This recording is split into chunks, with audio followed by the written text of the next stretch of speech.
Welcome back, Noodle Squad. I am your host, Noel Mulkey, and it has been, I want to say, like 4 or 5 weeks since I've been on the mic, but I have a so it's been a while, so bear with me. I just got back from Japan for the last month, actually, and this has kind of been the project that this podcast has kind of been a project that I put on the back burner, but we're bringing it back this winter, all winter, and we're starting with a guest who was kind of is infamous in triathlon forever. He actually was a coach of mine back in 2022 for a few months.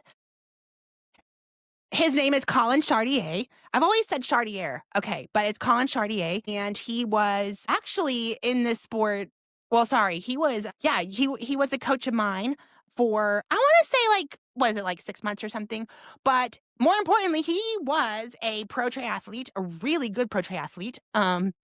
And anyways, Colin, welcome to the podcast. Welcome to Noodle On with Noel. First of all, how are you doing today? Good. Thanks, Noel, for having me. It's been a few years, but yeah, it was a fun season coaching you. Yes. Yeah, it has been. Like, I want to say that was 2023. I think it was No. 2022. 2022. Yes. And then maybe rolling into 2023. But yeah, I mean, since then you've done a lot more Ironmans. Yeah. You've launched your own I've gotten coaching better. business. You've got a I podcast. have my own coaching business. You got your own brand. So I think, it's been cool to see you grow quite a bit. Yes. We have done, yes, I guess we both have gone pretty far since 2022. But I want to get into, obviously, well, first of all, Colin, how long have you now, I guess, been out of triathlon? I guess since I got formally suspended, I think it was April 2023. Okay. Yeah. Oh, okay. So almost 2 years. Or If no, you don't over. know, Almost over 2 3. years? 2.5 years it's been. Oh, wow. Time is flying. Yeah, I know. If you It's don't gone know, quick. Colin was, and I'm sure you actually do because people who will watch this probably know who you are. But Colin was suspended from pro triathlon for EPO. What does that stand for? EPO. Erythropoietin, which is your naturally occurring, in my case, artificially, exogenous outside of your body's production. But when you go to altitude, erythropoietin increases in your body, which tells your body to increase more red blood cells so it can handle being in an environment where there's less oxygen, right? And then so in my case, it was taking it exogenously, it's an extra amount to increase red blood cells. So basically, and that is basically not, it's illegal in triathlon, in most sports. All sport, yeah. It's WADA prohibited, and there's WADA actually prohibited. many variants of that would artificially increase red blood cells. But now I've come across breathwork and sauna, which we can talk about later, which naturally saw that. increase red blood cells. Have you actually found yourself learning a lot more about that since you were banned? Have you kind of learned more about WADA and all that stuff, or like more than you ever thought you would know? Yes, I know a Okay. lot more about WADA, about anti-doping agencies.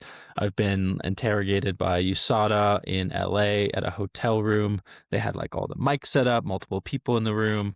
And then Whoa. also by the ITA, which is International Testing Agency, where they flew me out to Switzerland. And that was like a private meeting in the airport at a coffee shop. That's, those are the ways they do offer me a 1-year silent ban. Like that's how they would offer you these things they don't want everyone to know that these things exist, but it's actually explicitly stated in the WADA code.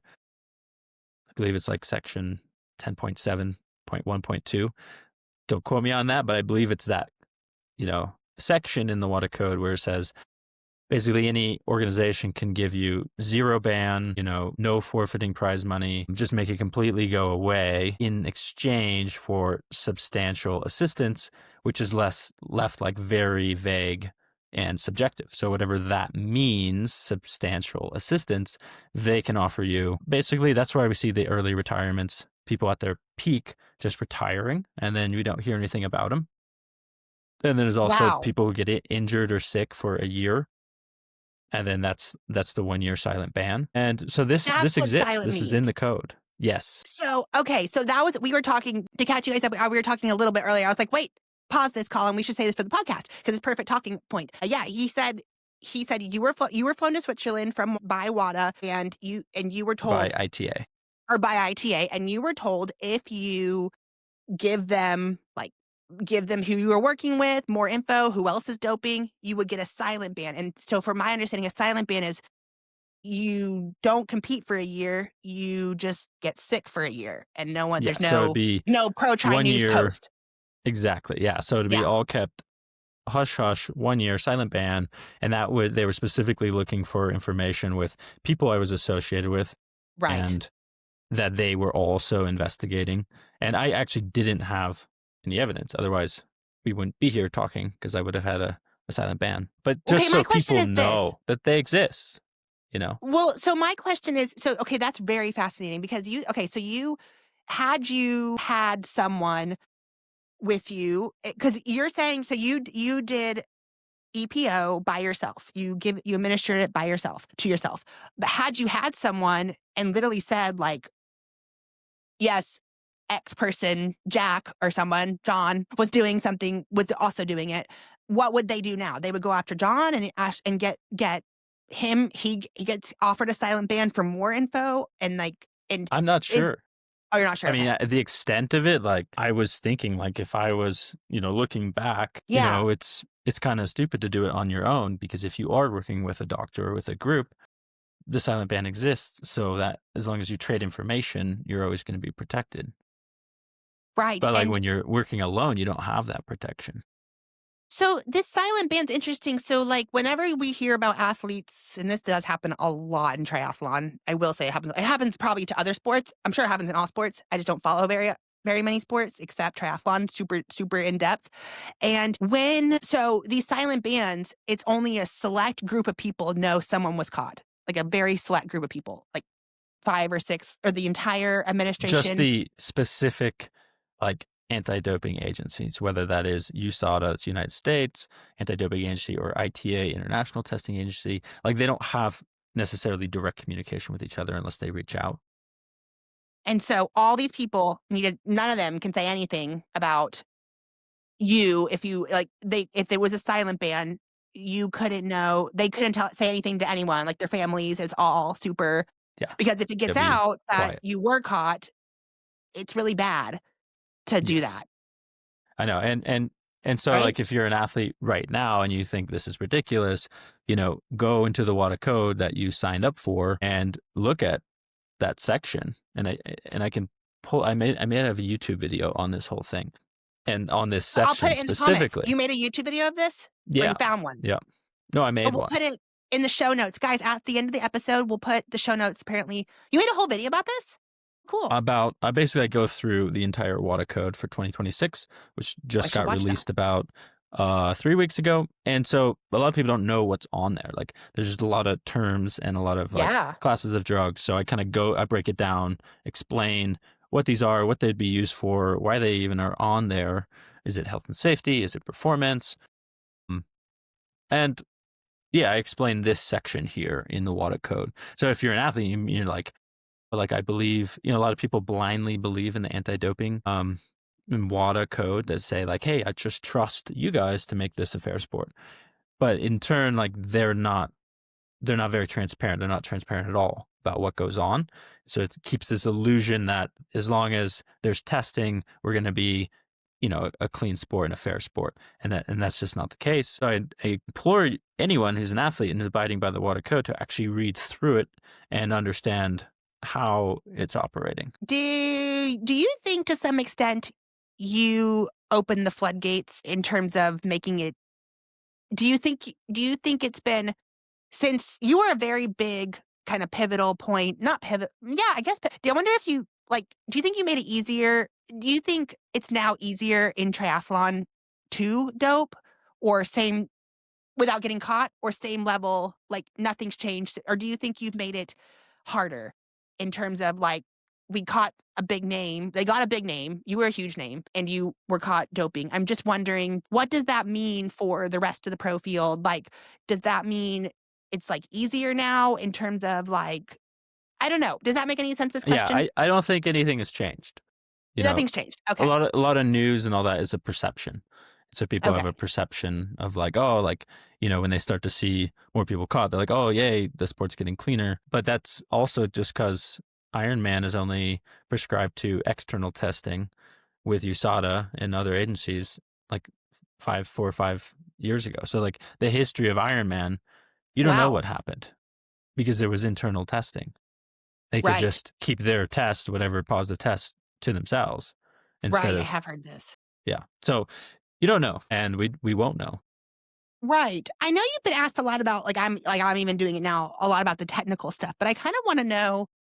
And I think I remember Colin did his first podcast about this on a another podcast called the Triathlon Hour. If you want to go listen to it, that was like 3 years ago, 2 years ago, whatever, when it first happened. But I wanted to know when you first found out, and I think you talked about this, but my viewers haven't heard this. What did they say? What was like? Who reached out to you? Was it just like a phone call? Was it a? Were you kind of It was aware, like, oh, I'm gonna get popped? Like, did you it know was you were gonna? initially like I missed a phone call. I think it was like a Monday morning, and it was a WhatsApp call, and it said like, we need to make a call.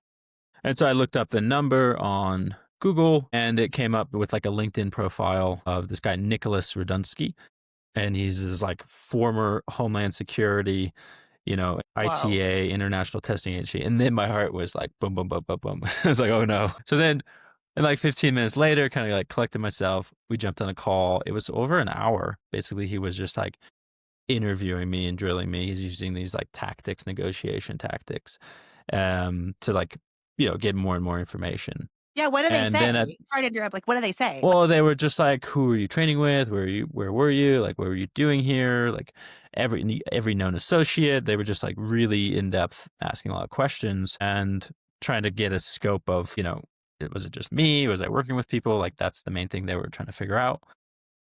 And then they told me is like at the end of the call is like, "Oh yeah, and you tested positive for EPO. We're going to send you the results." they didn't tell you that before the call. They did it No. afterwards. Okay. There was probably a strategy behind that, right? To like Yeah, not. probably. I'm wondering. I feel like if they told you like the It's news all before. very strategic. Yeah. Yeah. Were you kind of knowing you were already caught when he called? Like, did you know this is like I you knew it had? was Did not you a have good to? thing. Okay. Yeah, like I could feel like anxiety. Right. Okay. But then my next step was like, okay, what do I do? Like, how do I, tell my family, like ideally in person? How do I clean up my life in Spain? Like, sell my car, get my bikes back. Like, I don't want to be in Girona when this news breaks. So I consulted a doping agency law firm in London, the top ones that worked on the Chris Froome case and a lot of other big profile cases. So I had, a couple phone calls with them of like, should I fight it? What should I do? Like, do I have any grounds on this? The first call I made was like actually Andrew Messick.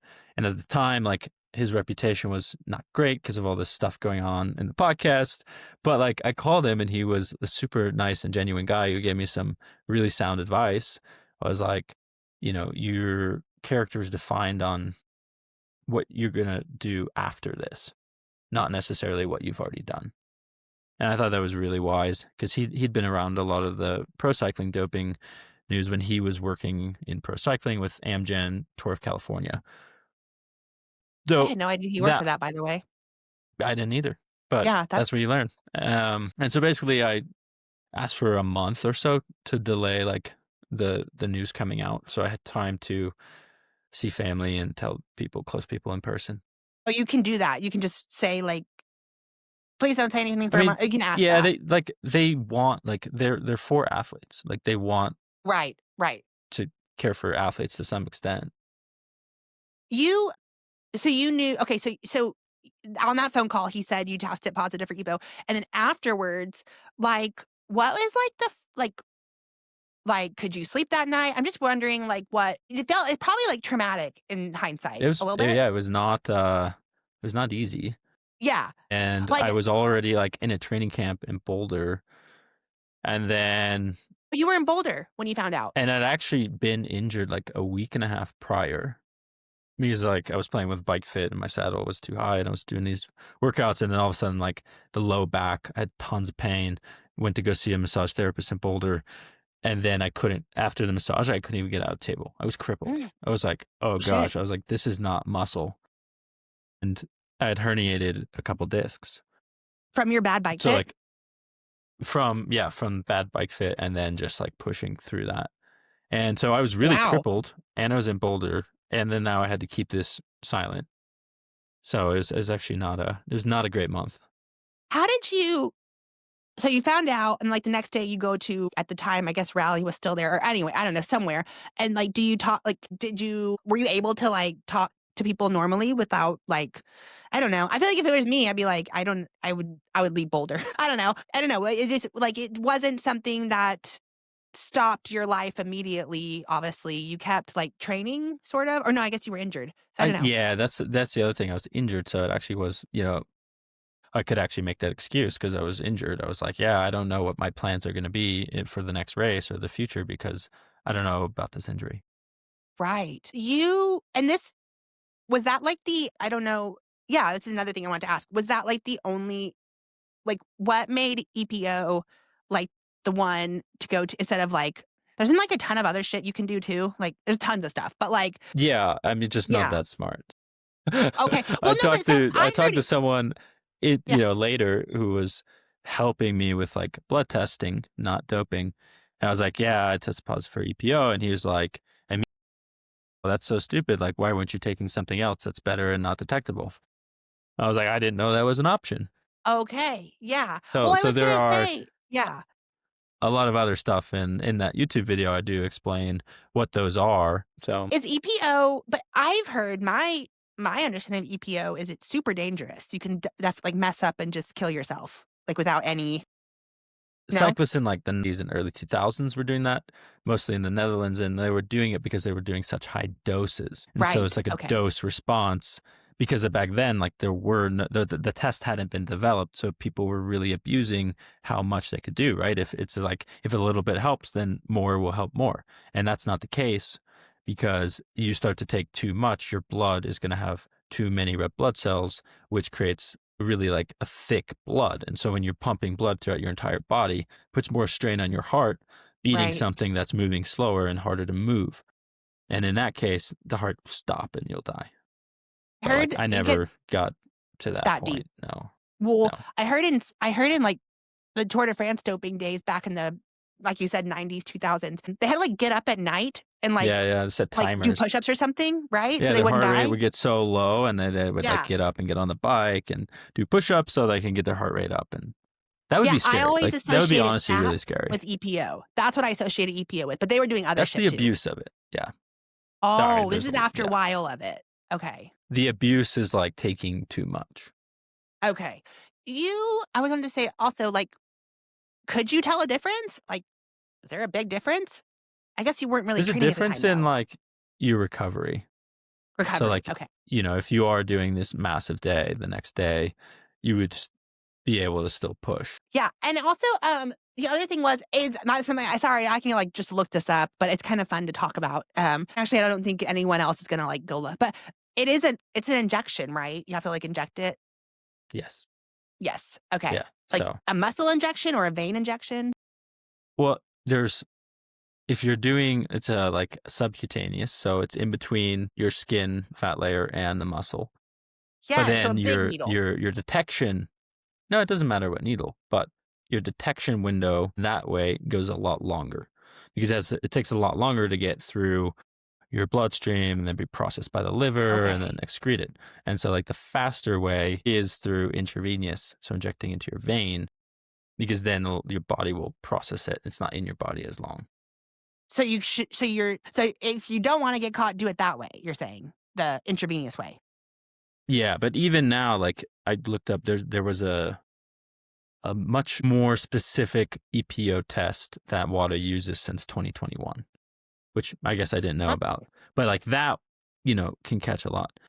And then there are many, many variants of EPO because you can change the amino acid structure. So there's like erythropoietin alpha, beta, theta, gamma. Like there's all these different ones, and not all of them will test positive, but they're obviously hard to get. So you would almost need like a So that was my specialist to next create these question. for you.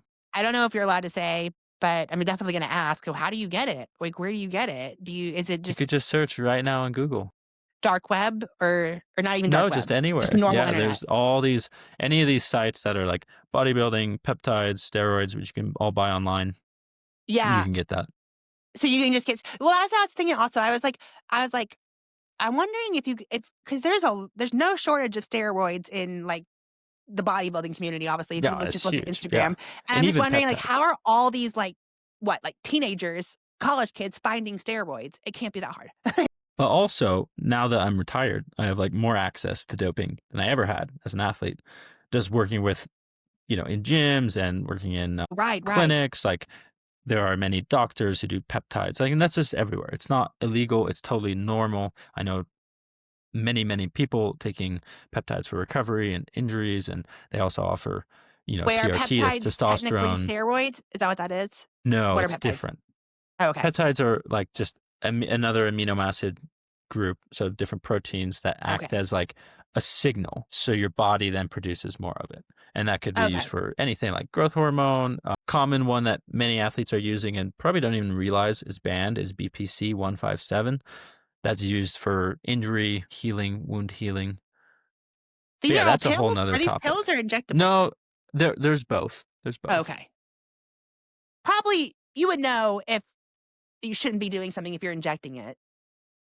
I don't know. I know triathletes who I won't name, a lot of age groupers who do. They tell me their whole routine that they work with, methylene blue, ozone, IV bags. I mean, that's all banned and they don't realize it.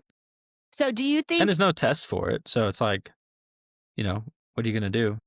right. So not okay, so none of the stuff you just named shows up on tests. No. Okay. These are called peptides? Um, Yeah, but there are peptides some peptides that they do test for. You can't just, I know. take anything you want. Guys, I'm kidding. That was a joke. I am very fascinated in this stuff, though. I remember a while back, it was even said on some notes or something that, like, you studied blood. Were you like a blood you did, like in your college or something, you did, like, blood, Yeah. something? So my college thesis, which was like because I was in the honors program, so that I had enough scholarships to go to school, you had to do like a thesis, an undergrad thesis. And there were two parts to my study. One was body composition. So I did, the skinfold testing. Yes, Have you yes, ever I do done know that? that. So I did skinfold testing on all the cross country and triathletes and did like a longitudinal study over a year of how that changes from one year to the next year as a collegiate athlete. And then compared that with the bioelectrical impedance scales. That's where you like barefoot and then you step and hold onto a bar and it'll put electricity through you and kind of say Yeah. what percentage fat and muscle you have, that kind of stuff.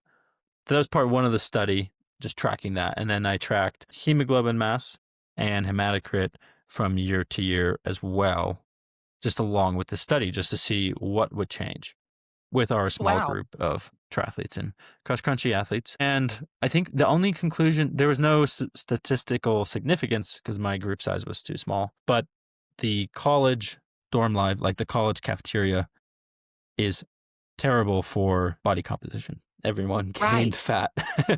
Everyone Even gains fat in college, yeah, right? everyone gained fat. And they were athletes. They were cross country. They're in triathlon. And because of the food system, the ones eating at the cafeteria, like all gained weight. Yeah, because it's, like, all just it's like a buffet every night, Yeah. right? Like, with, And like, then, everything. yeah. And then the blood changes, it was kind of sporadic. Some increased, some decreased, and some stayed the same. So there was no conclusion that I could come up with, that the Okay. study revealed. But yeah, that was, I So had to do something. yeah. My other question is, or I have a lot more questions, but I have was this something like you did in your house, just like in a room? Or like, was it No, like, no, I no, got a grant and then we no, purchased sorry, that you, VPO. I Yeah, switched you could subjects do really it fast. wherever. Yeah, yeah. Oh, you You just could do do it that wherever. anywhere. Yeah, yeah. Yeah. I did switch subjects really fast. Oh, so did that, well, you went to CU Boulder, right? No? No, I went to Marymount University in Virginia. There was Okay. actually the first varsity triathlon program in the US. And it was just kind of crazy coincidence because I was already in Virginia, went to high school there, took a year off just to join CAP, which was like at the time the best swim team in the nation. Katie Ledecky was swimming there. So I was like, I really wanted to go to college and D1 swim program. And I was like walk on material, but not recruiting material. So I just dedicated a ton of time to just swimming. And then I got burnt out. I got pneumonia all before the December swim meet where I needed to get these times to then get Wow. recruited. And I was getting frustrated. Like I would swim with Katie Ledecky and I would just get lapped in like a 300 long course. I mean, she's It shouldn't insane. be frustrating, I guess in hindsight, But but like, she's like, I'm like, I want to yeah, be a swimmer. And then all of a yeah, sudden, girls are beating me. I didn't know at the time she was like literally the goat of the best swimming. in the world. So I'm just like comparing myself to whoever's around. And I'm Right, like, okay, that man, makes sense, like yeah. I'm just not a swimmer. And so I quit swimming in like, yeah, 2013.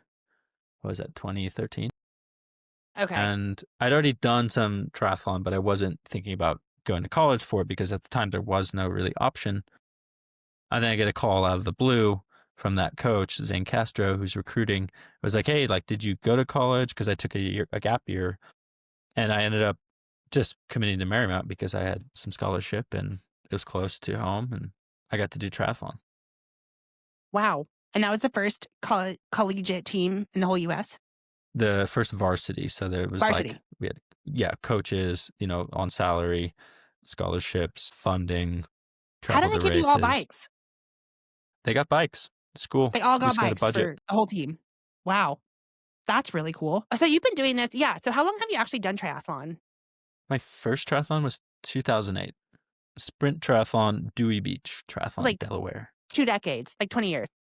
Almost, yeah, almost. Yeah. But I You, just did one, and then next year I did that same one, and then 2010 I started to do a few. taking them, like, a little more seriously. Yeah, I did like the Junior Elite series. Can I ask you, like, when guess my this is how do I put this question? Because like, you had this whole community, this whole kinda I mean, triathlon is a massive community, it's a ton of connections here and there. When this happened, were you kind of just like you just stop, like, every per the people you talk to every single day, no longer talking to them? Like, did you get messages from people who were like, "What the fuck? Why didn't you tell me?" Like, I don't know, like, how did that work? Can you explain a little bit about, like, how you basically? Because now I watched you on social media, you were a realtor now, right? So or are you still a I realtor? do I do real estate, yep, and I'm a Real estate, breathwork yeah, coach, breathwork facilitator. yeah. Yeah, getting back into like coaching athletes, also so So, houses. I guess my question is, that's a whole new life, like, the old kind of I guess that's what I'm Yeah, kinda you're seeing picturing it what the like. crossover is like how many Yeah, people I still, connect yeah, with and talk to in triathlon now. yeah. Yeah. With Yeah, I'd say when it all happened, I thought like everyone's gone. I was like in my mind, like even okay. my family, I was gonna be disowned and all that. Really? You thought And your I family would also wasn't. be mad? I'm like worst case thinker. So I'm just Okay. like, oh, I'm done. Like no forgiveness, nothing. Like I've got to go hide in a hole or something. But, That was what I'm I left on asking. my yeah, but people were amazing and my friends who I know, in that point, like I know who was with me in triathlon just because of my status or my ability and who were actually friends. And that was huge because those are the people that brought me back to be like, no, like we care more about you as a person than anything you did in the sport. And like That's awesome. because I was in my head as like all my worth is achievement and I'm never good enough because I need to keep on moving up that ladder. And so when that happened, like I didn't even realize, people saw me that way because it's not how I saw myself. Because even my own self-worth was proving myself all the time. And so it was those friends and family who came and was like, no, like we want you here and we want you back and to stay in our lives. And that was hugely impactful. I mean, That was all the Yeah. change I needed. Was this kind of a process or like you found like, oh, well, like, was this like a process like you went to Switzerland and then how long were you in Switzerland for? Like, this was like pretty much right after that first month? So I was in Switzerland for a day. Or was this Uh, like a really quick trip? yeah, I think I spent the night there, and I was in Spain and then going back to the US. Okay. And then this is where you like, and so did you have like a few months or even, I don't know, like what was that period of you just kind of severed triathlon from your life? It's not really and you don't really like, did you have a period of like, now what am I going to do? Like, oh yeah, you did. Duh. Well, You yeah, went on a that was my bike massive, trip. Yeah, yeah. yes, your Yeah, bike yeah. trip. So I Yeah. didn't know really, I wasn't trying to think of anything. I just the first thing that came to my mind was like I was on YouTube and I was like looking at people bikepacking to Argentina. I was like, I could do that. I want to do that. And for me, being on a bike has been always special. Even in high school, like that was where I got to be free, and I would go biking and explore and be like, oh wow, like the world is open. And then I've seen the world on my bike, which is just an amazing way to travel and Yeah. meet people. I'm always meeting incredible people on a bike. And so that was the first thing that popped in my mind. And I was like, okay, I'll do it. I'll go figure out what I need, get everything I need, and then begin. And that was it. It was in total, I went 5.5 months Wow. from California all the way through Mexico and then all of Central America, down through Panama. And then I went to Colombia and then traveled a lot in Colombia. And that's where I ultimately came to a place where I was like, I want to go home. Because that Okay. was, even though I said I wanted to go to Argentina, that was the goal. That was still like an arbitrary goal. Like I had every country where I was going to spend this amount of days. So I could just like, boom, be on a schedule, just like I was as an athlete. It's like, here's the training program. If you knock this off, then you'll hit your results. Right. And so I was still on that athlete mindset. It was like, I got to get through Mexico in 1.5 months. I got to get through Costa Rica in 3 days. And like, there's not any time to explore. I kept meeting people on the road or in hostels or other bikepackers, and they were challenging me of like, well, what's the rush? Like, why can't you just spend another day? And I was like, Right. no, I got to go, like, because I got to make forward progress. Because I got to feel like I'm making forward progress. Yeah. Even though I knew that trip was internal. Yeah. And in Nicaragua, I went to a breathwork retreat, and that just opened me up and completely That's what like you do now. became free. Yes, because it was such a transformative experience for me to be able to process these emotions I didn't know were there, and even it was a psychedelic experience just with breathwork. So I saw childhood memories and stuff come up and then be Wow. released. And afterwards, I felt so light, and I was like, oh, I feel like truly hopeful and excited for life. And I was working with a psychologist from BetterHelp.com, and like that was fine. It was a conversation. She was helping me. While you were bikepacking, Yeah, I would just were you using take BetterHelp? it on the side of the road. Yeah, I would Wow. just They should take a use you in meeting the ad for on the that. road. Wow.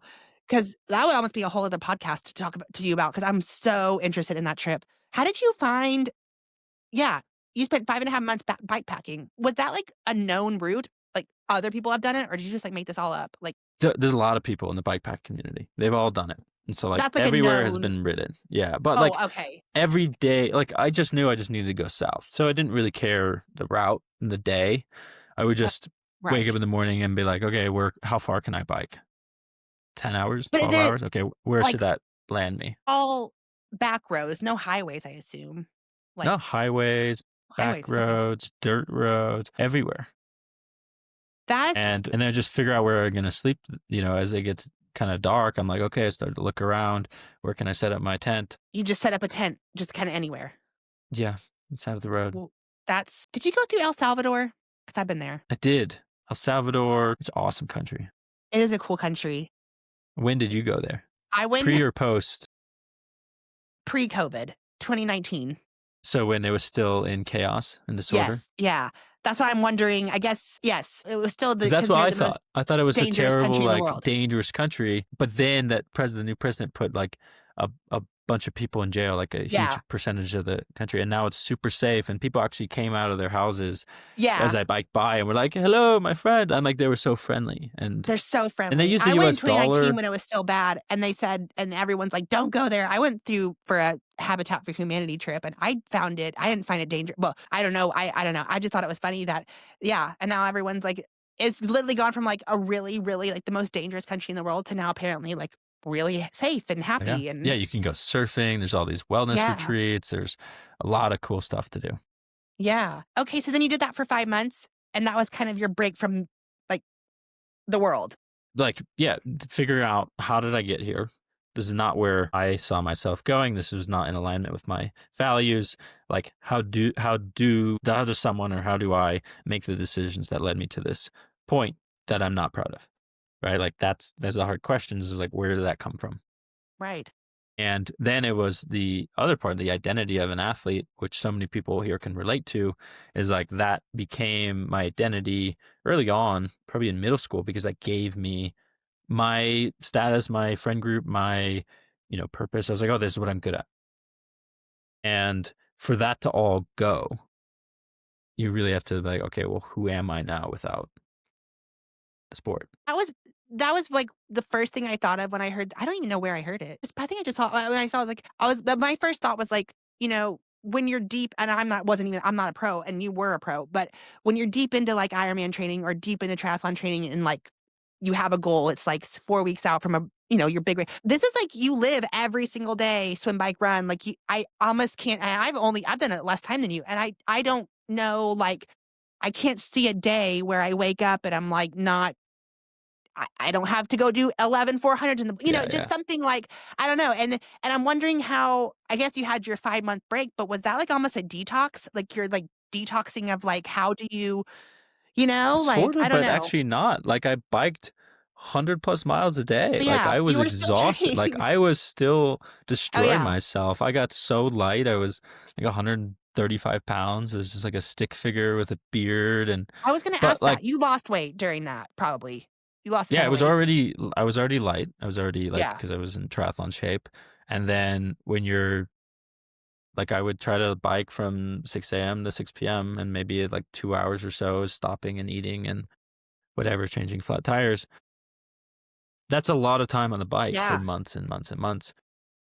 And so it You got became on the pretty mission, and then I 135? got pretty light, yeah. And then My I god. got some parasites in Colombia, so I was, like, really sick. Nothing, Made you even lighter? would stay down, made very light, very weak. Then before when I knew the trip was done, I was in Colombia, I'd been hit by a car, robbed, my knee was, like, all jacked up, I was in a lot of pain, and I was like, okay, these are signs. These are like, hey, maybe your time is done to go back home. And so I rented this bamboo cabin in this little coffee valley in Colombia for 3 weeks. And one of those weeks I fasted for 7 days. What? I started with like a 3 day fast. I was like, oh, maybe this would be healthy. And then I kept deep diving and it's like, oh, there's like spiritual fast and there's like, oh, prolonged fast, really good for your health. And I was like, oh, maybe my parasite can go away if I just don't eat the food. So And what'd you I do became for like, 3 weeks? This is for 3 weeks you were in this cabin before I you went. did, This is after yeah, the yeah, trip. 3 weeks. After my trip, I was still on the trip. I was like, I need space and time to meditate and journal and process the trip so I can come back home. And that was a great time because like now I'm just boom right back into the US. I needed that gap to think about, okay, well, what am I gonna do? Who am I gonna be? Like, what am I gonna do when I get back home? What am I gonna work? Like all that, just a time to think and be still. Because it was just go, go, go when I was Yeah. on that trip. Just every day was new. I meet new people, I do new things. And so that was good to just reset. Did you figure it out on the trip? Did you come back with a plan? Like, "I'm gonna do this, and," like, or did you still not have kind of any No, I direction? didn't. Yeah, I didn't have any direction. I Okay. knew where I was, like, with me. And I had some ideas of what I wanted to do when I got back. And then I had to be like, okay, so I became a personal trainer. I did a Yeah. breathwork course. So I got like certified. So I started just learning and doing stuff that I was interested in. And then I was like, I don't know, breathwork coaching. Like, I don't know what that's going to look like, how that's going to work. So I did personal training in Denver and it was terrible. We get paid like $23 an hour. And I'm working with just basic people who walk into a gym. I'm like, okay, well, if you just be active, Stay Like, you're gonna be consistent. healthy, like, staying consistent is so hard for them. I'm like, "Guys, like, I'm not gonna like, my programming isn't gonna make you amazing, like, you have to do the work." So I quickly quit that, and I joined real estate because they were hiring personal trainers and athletes Real for part of estate. their, like, culture. Oh, okay. Yeah. Back because you mentioned something. We skipped over like 3 things. First of all, you did a 7-day fast in this cabin. Is there Yes. like I guess the this is so American of me to ask, but the cabin doesn't have like does it have Wi-Fi and stuff or TV or It has any type of Wi-Fi. so you do have like your There was phone? no TV. Yeah, Like I you had my can scroll and phone. stuff? Yeah. I Okay, was trying to, like, not be on I assume, yeah, social media, and especially so because I of was like, what it was yeah, education, learning YouTube videos, reading, journaling. okay, and you just didn't eat you obviously have to drink water, but is that it? Just water for Well, the 7 days? water, like, you couldn't drink the tap water, so, like, the place where I could buy water was a mile away, and so I, like, would walk there and with some 2 jugs, and then toward the end, it was, like, day, like, 6, I was, like, I could barely get out of bed, I was just, like, dead all the time, and so I Yeah, had to how does it walk feel? and then bring back, and then that took a long time. Wow. Did you go and you just said, "I'm gonna fast for 7 days," 'cause you had looked at benefits, but you did so no food for 7 days, nothing. No food. Wow. What does that feel like after, like, day 2? Day 1, 2, 3, even 4 was fine, like, I was to go on walks, like, going on, like, little short hikes, and then those later days, I just had no energy, and I eventually was like, after about 3 or 4 days, I was like, "Oh, this is what I'm gonna do," like, this is the intention of it. It was I've always relied on my physical strength my whole life. Yeah. I wanna bring my physical strength down to realize, like, my other strength, my spirit, my mental capacity, and like kind of bring that to light because there's more to me than just being able to swim, bike, and run fast. And I had to like really feel that. It sounds like you never really, like I know in your bio now it says you went to rock bottom, but to me, it doesn't sound like you well, I guess I don't know obviously the full, like, what you went through personally in your head and stuff, but it sounds like you never really kinda gave up. Like, you never, like, said, like, or did you? Did you, like in terms and what I mean by give up, I mean, like, crash out and, like, I don't know, just not you seemed like you got I mean, going on a 5 month bikepacking trip is, like, pretty epic and, like, it still takes a lot of, like, work and, like, you didn't it's a lot of work still. And, like, you weren't, Yeah, like yeah. yeah. I Does that definitely make never any sense? gave up. Yeah, yeah. I never got to the point where I gave up. I haven't been there, and I Do don't you know where that comes from. yeah, you weren't, like you But I did still spend the first saw month crying every day on a bike well, that's what I wanted to alone. Yeah, why you were in the yeah. While first I was biking. backpacking. Yeah. You were okay, so, like, did it feel like you like, I don't know if you I kinda know who your circle was, but did it feel like you actually were, like, lost, like, genuine friends? And I know you told me the friends who stuck with you are your friends out of triathlon, but did it feel like you were losing, like, a ton of people? Or I don't know if that makes sense.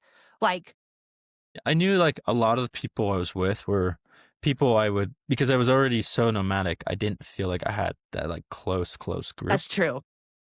Like my friends that were mostly outside of the sport or whatever, family, a FaceTime. And yeah, and I understand like when I got suspended, like of course those people who I trained with are probably not gonna still be friends because that would look bad for their image. But there are still friends in the sport who are friends with me, and I love that and appreciate You're that. like me, I'm one. I'm not a pro, but, I do think I'm still in this sport, sort of. I wanted to Yeah, you say are. another thing. Yeah, I'm still yeah, it's been but I wanted to say something also. So, like, does this so I actually just Googled you because what was I trying to find? I was trying to find something. Anyways, I Googled it, and it is the first thing that pops up about your name is this, when you Google but I'm wondering if, like, people who don't know, "Hi, I just met you in your, like, new job, in your personal training." Is this, like, something that comes up somehow, or does it This like it's been interesting this last 2 years. I've been really involved in Denver in the community in the health and community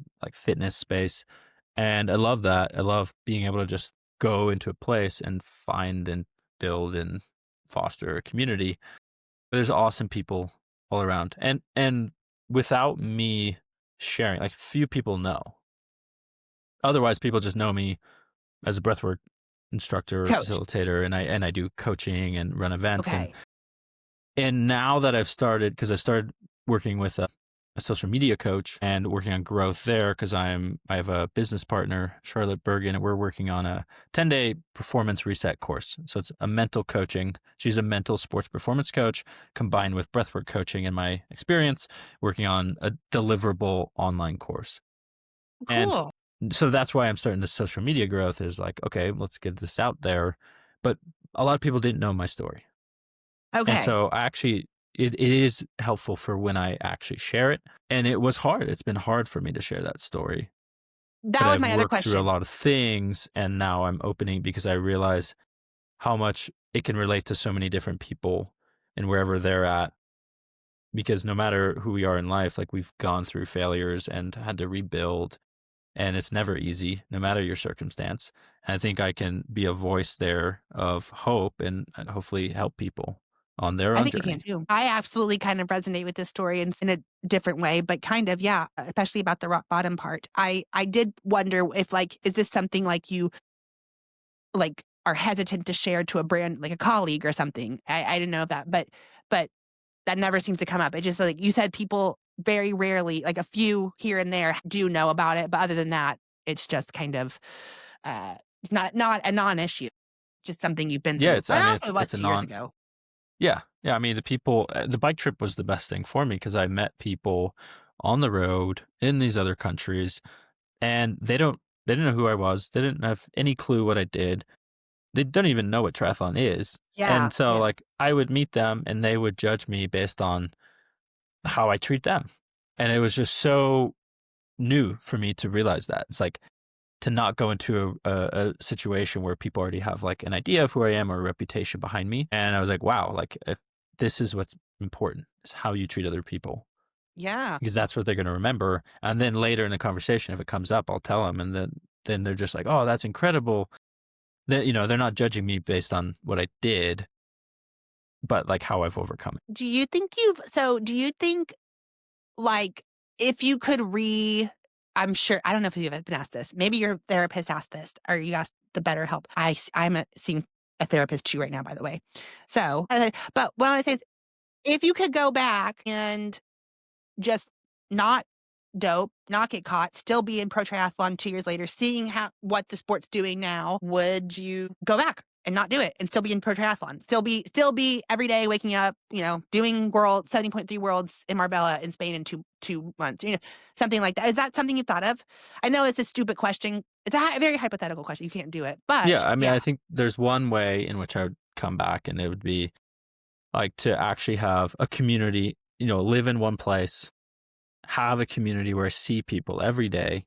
And it doesn't have to be pro athletes all the time, but every age groupers, normal people, pros, and to be plugged into a community, but to have a motive that's not coming from I'm not enough. It's not coming from I need to prove myself and coming from a place of like I get to do this and I get to do this with my friends and with my community. Because then every day you're just in this abundance and joy instead of like being fueled by I'm not enough. I have to push harder. So I have to do this race. And if I don't hit this time, I'm going to be sad. And, it's robbed me of my results. right. And I say all the time, it's like, I need to hit 10 hours. I need to hit 9 hours. Like that's just subjective. It's totally arbitrary. Did you do your best? Did you have fun doing it? Like those are the two things that matter. And so if I were to go back into triathlon, I would be doing it that way, not Right. caring about the results and I was thinking like results equal success and results equal sponsorships, results equal money. And, people like yourself have proven no, like if you grow a following and a brand because there's a mission behind it where you're helping other people, that's value to companies for sponsorship. And you don't have to have the financial stress and pressure to win races because you're already giving enough value by just being yourself. Like that's the only way I would ever come back into the sport was with that mindset and with that community driven experience. Because it isn't your band technically up.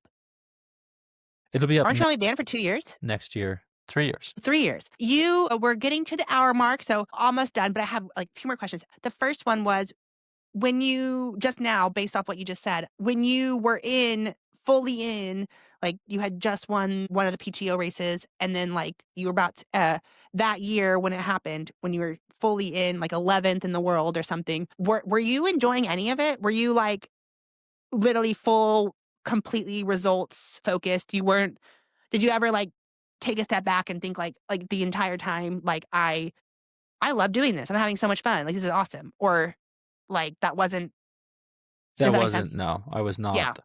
I was not in the celebrating any of it or realizing how far I've come. Like, right? Like, I'd never had the perspective of like, "Oh, I'm so proud of where I am now." Be like that, myself 10 years ago would have been so happy where I was. But like that was never the perspective. As soon as PTO win, it was like that momentary like, yes.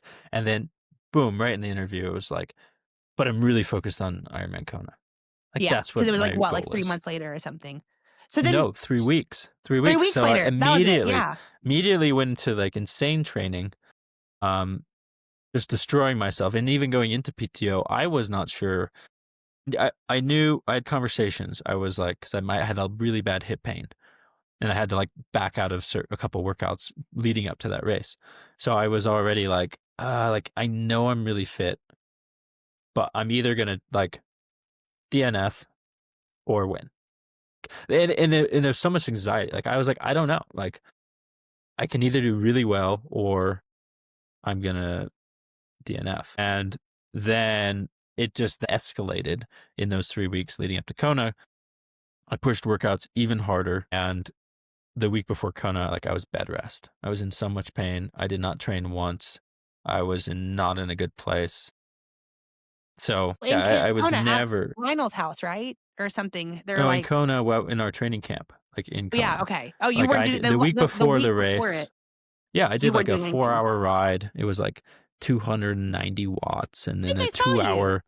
Yeah, I think I saw you there too, and I did 2 hour runoff, a ride at like 6:15 per mile, and that was my race.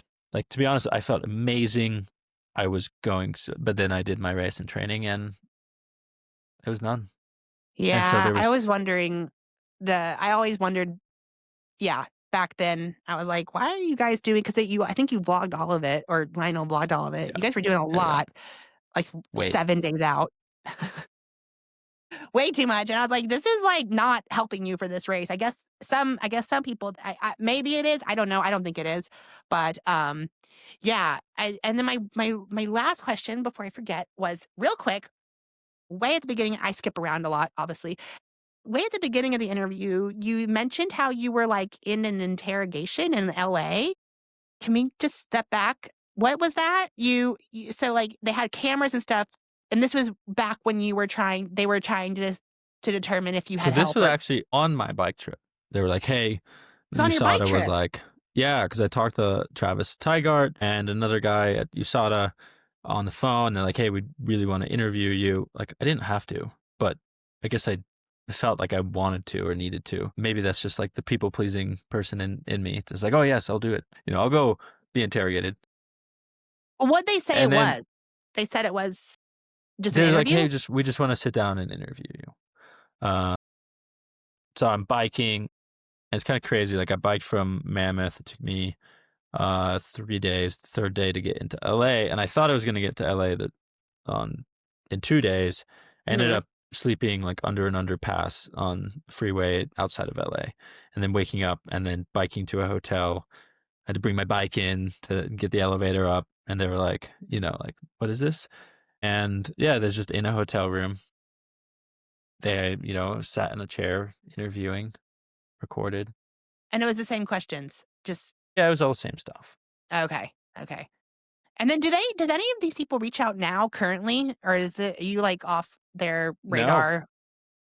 Oh, I don't okay. know. They've got so Yeah, I wonder, much so going once they on, have, like, like, an athlete who, like, I guess they don't keep you guys, like, tabs on you, or I don't know. maybe maybe I'm being Oh, yeah, I don't know, okay. who knows? But yeah, it was I lost my train of thought. Well, were they all relatively nice? Like, are they, like, mad? Are they, Yeah. like No, they're they're, they're like, nice nice? people, like, I could just tell, like, I'd listened to enough podcasts and read some books about interviewing and Yeah, questioning. I was like, they were using tactics, like they were. tactical investigating, because 'cause they're all, like, former Homeland Security and, Yeah. it's funny. It was funny to be It was like, "Oh, almost I'm like in this game." like they were using stuff to really, really like proven legit, like interrogation stuff to try to get, or like tactics to get more information out of you. Yes. Okay. Wow. That's And hardcore. yeah, it was a cool experience. I wouldn't, recommend it, but I think it'd be fun to go through to be like, yeah, I've been, interrogated. Okay. That made me think of one more question. Was anyone like really like called you and was like pissed, like mad? Like I wanted to like I'm so mad at you for lying or not lying. Well, maybe lying. I don't know if you lied. Did you? I guess you no, you didn't. You just didn't say anything. Sorry. But was anyone like called you was like really mad, like disappointed? Like did you get mean phone calls or something? No, no, no. Only No. mean Instagram comments. Right. I That's it. saw those. Yeah, yeah. But that's yeah. People do not do that nowadays, I guess. Right. Like not in our sport. Like I know a lot of people who I've heard talk really badly behind my back. Yeah. A lot Yeah. of Boulder people. But like that's gonna happen. No one knows to the face. I remember I think it was 2 summers ago, I went to Boulder Sunrise Triathlon just to How help about that, out. man? I had some friends doing it, so I was like, yeah, I'll hang out, do some photos. I had some age groupers like call me out while I was like, on the course taking photos. They're like, "Oh, Colin, like amazing." But then I saw a bunch of pros in the common area, but no one ever came up to me. Yeah. Okay, so then yeah. Well, also, I've always found you said Boulder. I've always found Boulder, even if you haven't been a pro who was caught doping, has always been like not super friendly. It's like depends on if who you know, and if not, if you're Yeah. not in the little clique, it's not very friendly. But I totally yeah. So okay, so yeah, but no one that's really like no one said anything like to you like, hey, you're a piece of shit. I don't know, something that never No, happened. It was no, just mean never Instagram comments. happened. That's Yep. really cool. And actually, That's I've good. looked back because I kept my original post up, and it went from like almost 900 comments to over like, I don't know, I think maybe it's like 400 or 500 comments because a lot of people have deleted their comments. Well, people went back and deleted them? Yeah. And at Okay. the Yeah, I time, hadn't like touched on it. my friends were like, just don't read it. Like, don't read the comments. And I didn't. So Oh, it's that's still a good there. idea. I don't read any of them. I barely read my Instagram comments. I mean, I get told horrible things, really I know. bad I've things. seen, I've seen a bunch of yours. And I'm I like, don't know. man, you're getting It's like destroyed and TikTok. you're not even Yeah. caught doping. Like, Yeah, geez. kind of. I don't do anything. I just like post about my workout and get told to kill myself. Yeah, yeah. But That's that's okay. crazy. But you It's experience just, it, people are just so not everyone, but like some people can be so mean online and it's the loud voices that we pay attention to, but more so the majority of comments and messages are all super supportive yeah. and kind. So it's like Yeah. pay attention to those.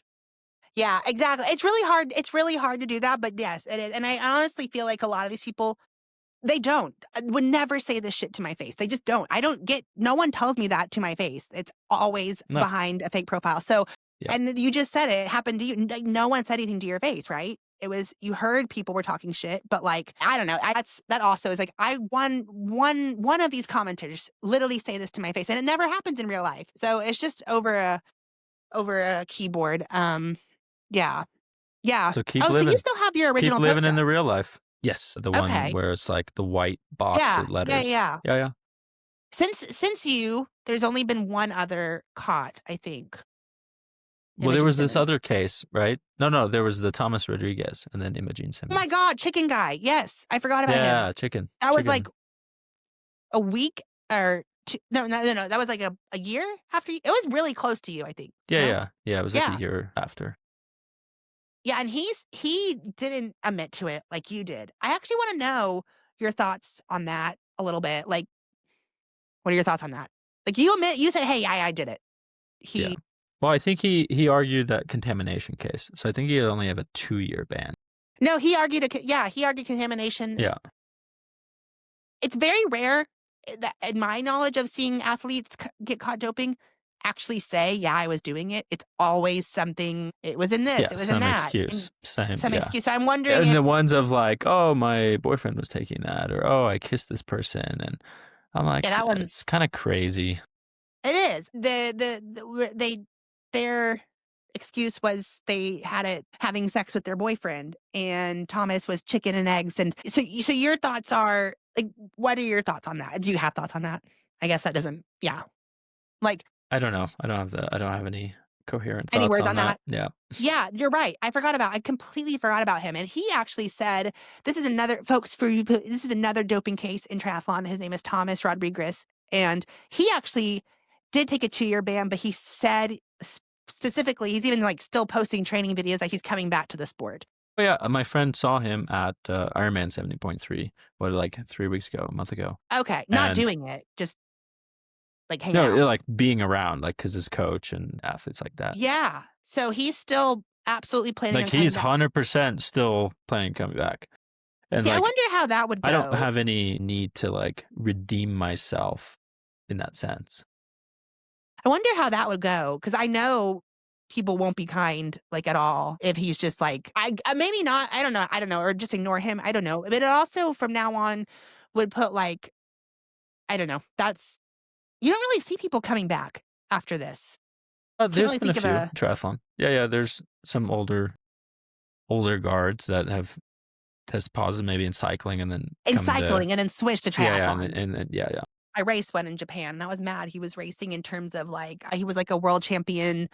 I don't know, he was some guy who was racing in Japan anyways, but yeah, okay, so yeah, I forgot about him. Well, I want to real quick give you a chance because I've been talking about this a lot. So what is it I wanted to say, just shout out to your audience, my audience. You're a breathwork coach in Denver.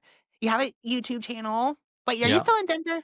Well, yeah, Well, so right now you're right now I'm in Denver, Colorado. I am a real estate agent, but I'm also doing performance breathwork coaching. I've led retreats, 1-day retreats, 3-day retreats, 2 nights, do one-on-one coaching, work with a whole bunch of people, whether it's athletes or CEOs, anywhere in between, who wants to use their breath to really improve their performance, because I've found a ton of performance benefits of just breathwork, sauna, cold plunge, where I did a trail marathon, even ran 31 miles this summer with no training.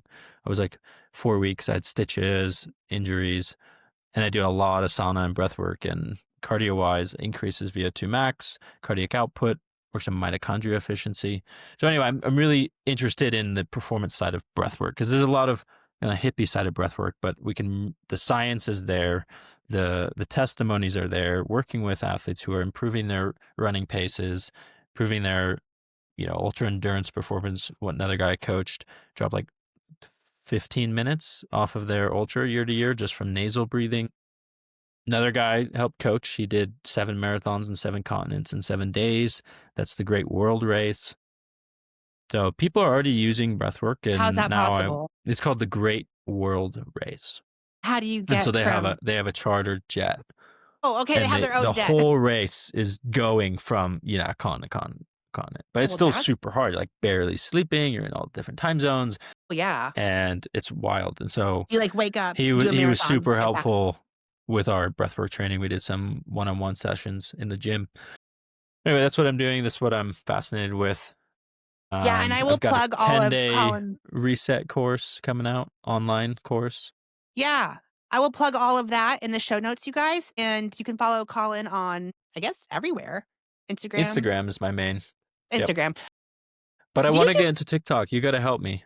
I You was got to help gonna me with say, TikTok. you are really if you're gonna get into your Yeah, social yeah, media, start. It's like the yeah. algorithms are always changing. It's, like, good to I get know. on these new stuff because it's kind of fluctuating, and right now it's kind of on the upswing, so you should do that. I'm going to use you as my coach.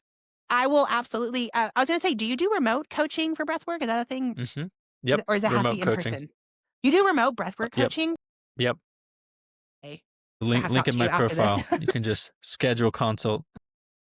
Okay, I might have to talk to you after this about that because I'm very interested in breath work. But yeah, that was this is Colin and he is in Denver. But yeah, you guys, I'll put his stuff in the show notes. Thank you, Colin, for this. This is really cool, and Oh, it's good to thank talk you, to you Noel. because we talked a while, 2 years ago, and haven't talked in a long time. So, anyways, yeah, Yeah. good to see you. You Good to look really catch up. good. You look healthy. You look like also. I want to say you look like stacked, like you built. Yeah. I've gained like 25 pounds. Yeah, you're I'm like actually at a healthy weight. Yeah, you're, like, actually, like, built now, like, that's looks like it took a lot of work, but okay, yeah, thanks, Colin, for coming on, Yeah. Thanks, Noel. and yeah, alright. Talk to you That was soon. a great noodle with Noel. Noodle on with Noel. My TikTok audience came up with it. Yeah. That's awesome. It's a cool sign. All right. All right. See you, Noel.